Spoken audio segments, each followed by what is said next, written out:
আসসালামু আলাইকুম রহমতুল্লাহ।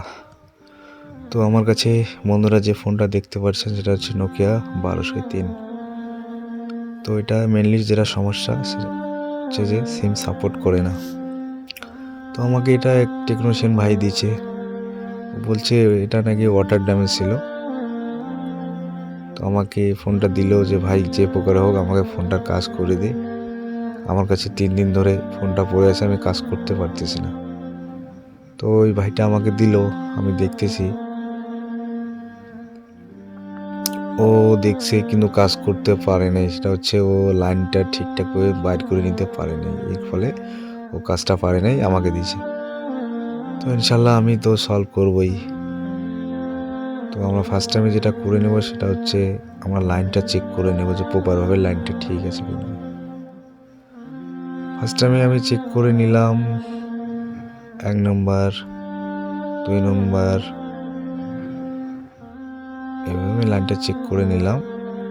এই যে মাঝখানে যে লাইনটা আছে ওটা কিন্তু একদম নেই, মানে ওটা লাইনটাও কেটে ফেলছে, ও খোঁজাখুঁজি করছিল বলে লাইনটা কেটে ফেলেছে।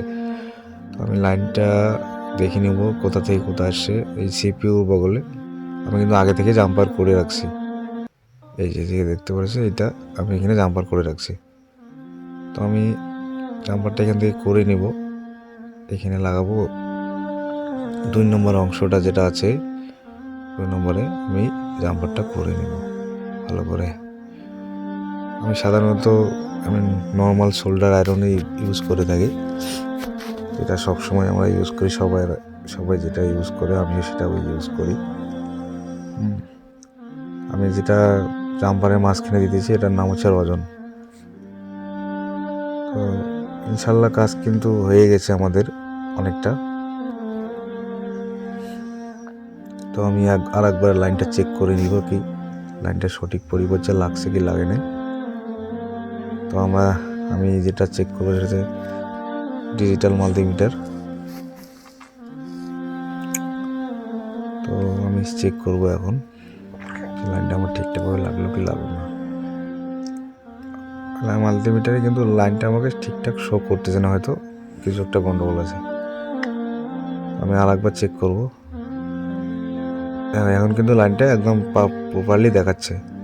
তো আমি এখন ফোনটাকে মাদারবোর্ডটাকে নিচের প্যানেলে লাগাই নেব, চেক করব যে আমার কাজটা হলো কি হলো না।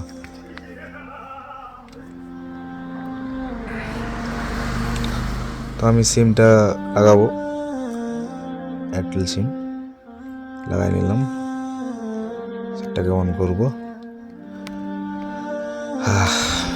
সাধারণভাবে এগুলা সেট একটু মনোসহযোগ করে কাজগুলো করলে ইনশাল্লাহ কাজগুলো কিন্তু একবারে সাকসেস হয়ে থাকে। কিন্তু আমরা কাজে বসে আলহামদুলিল্লাহ দেখো কাজটা কিন্তু একদম সাকসেস হয়ে গেছে, এয়ারটেল লেখা দেখাচ্ছে ফুল টাওয়ার। তো আমার ভিডিও আজকে এটাই ছিল বন্ধুরা, সবাই সুস্থ থাকবেন, ভালো থাকবেন, খোদা হাফেজ।